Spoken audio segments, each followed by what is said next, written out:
Olá, gente, tudo bem? Hoje nós vamos conhecer uma outra ferramenta para análise de causas de acidentes. No caso, a gente vai usar análise por árvore de falhas. Na aula passada nós falamos de RASOP, já falamos da análise preliminar de risco, e a gente vai conhecer a AAF. Qual o objetivo da análise por árvore de falhas? Encontrar causas do acidente.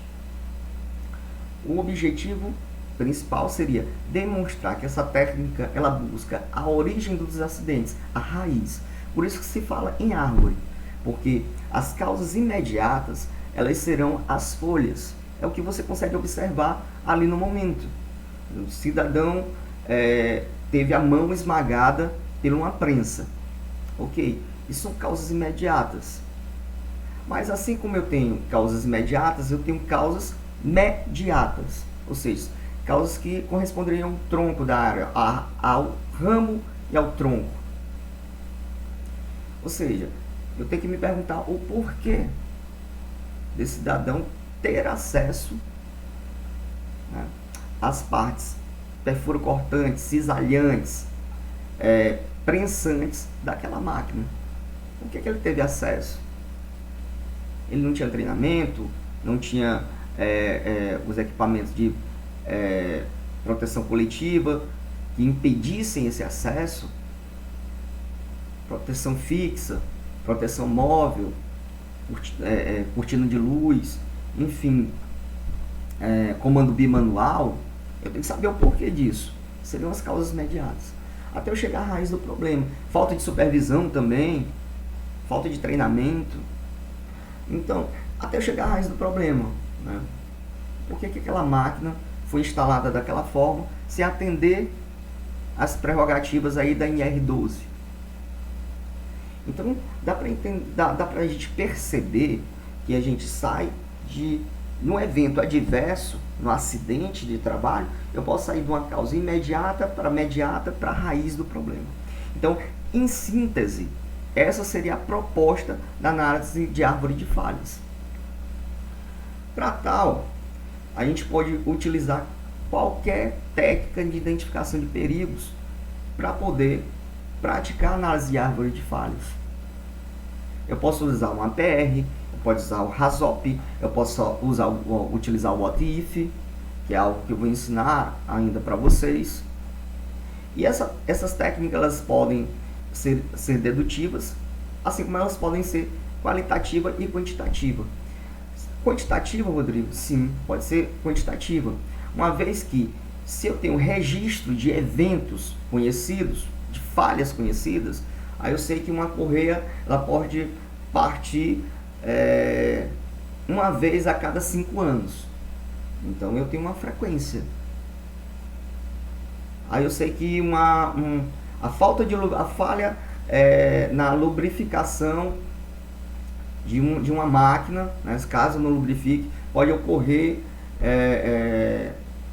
a falha em determinada parte de um motor de tanto e tanto tempo. Eu sei a frequência. Então são registros em bancos de dados específicos de máquinas e equipamentos, por exemplo. Ou eventos meteorológicos, enfim. Dá para utilizar aquele cálculo de probabilidade que a gente estuda lá na estatística, certo? O método seria identificar um evento topo, porque eu tenho, foi a mão esmagada do cidadão, foi a quebra de tal maquinário, mas eu tenho um evento topo. E construir níveis. Esses níveis vão se dividir em folhas, ramos, tronco, raiz. Então essa é a forma que a gente vai tentar trabalhar. Eu posso também utilizar o cálculo de frequência. Posso. O exemplo que eu vou colocar para vocês aqui é no cálculo de frequência. Então, vamos mostrar aqui. Vemos que um esquema analítico por árvore de falha, onde o evento topo é um superaquecimento do motor elétrico. Aí eu tenho que entender. Evento topo. Minha causa imediata. De imediato eu estou enxergando. Aí ele começa fazendo análise baseando no banco de dados que ele tem. Supondo que a frequência de falha na tensão elétrica seja de uma vez ao ano e a do circuito 0,5 ao ano, e a frequência de ocorrência de corrente excessiva de 1,5 ao ano, que são as possíveis causas, né, que eu tenho, que vão corresponder aí aos meus ramos, tronco. Tá? Se o fusível falhar 5% do tempo, corrente excessiva do motor ocorrerá com a frequência de 1,5 ao ano vezes 0,5. Ou seja, eu vou ter uma frequência aí de 0,075 ao ano de falha do fusível falhar.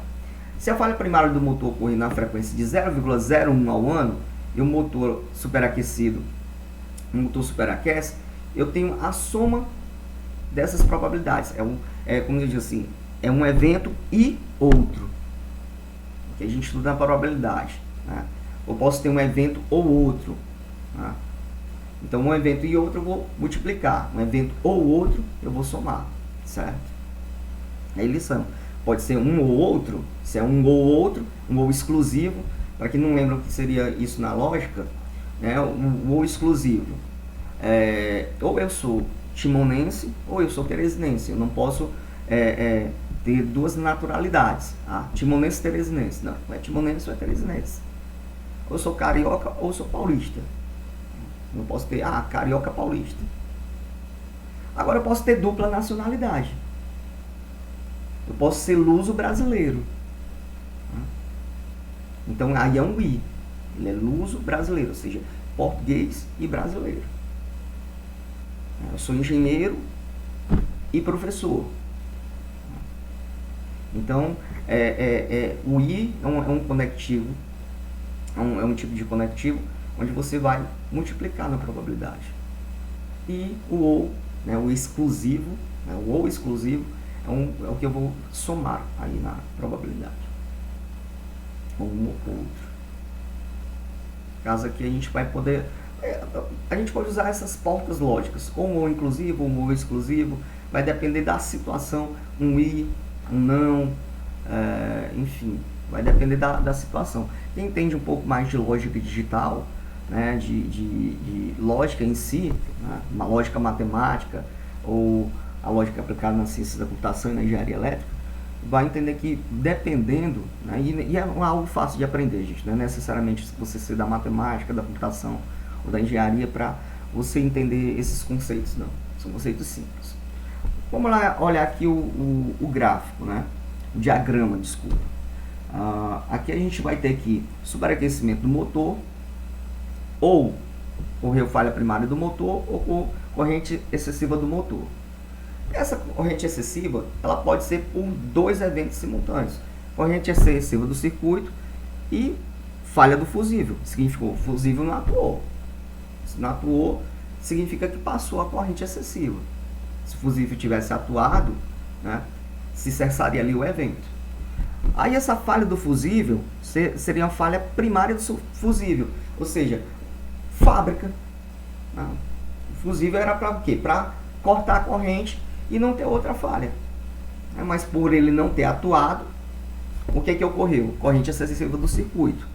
Essa corrente excessiva do circuito, eu carrego duas probabilidades, ou uma ou outra. Falha primária na tensão elétrica, falha do sistema, ou falha primária do circuito elétrico. Pode ser do circuito interno já da instalação. Então, a gente vê que a gente sai do evento topo até a raiz do problema, tentando entender o que ocorreu. Para isso, a gente pode utilizar APR, RASOP, What If, identificar esses eventos que são o objeto da análise de árvore de falhas, certo? Esse objeto pode ser o quê? Falhas humanas, falhas de equipamento, falha de organização. A gente pode ter aí as falhas vamos dizer assim, nível de pressão, temperatura, viscosidade, vazão, essas interações que podem ocorrer aí num sistema complexo, tá ok? E a gente termina a aula de hoje com o What If. Aliás, desculpa, o What If a gente vai ver depois. Uma análise por árvore de falhas, tá certo? Então, um forte abraço a todos. Valeu, valeu.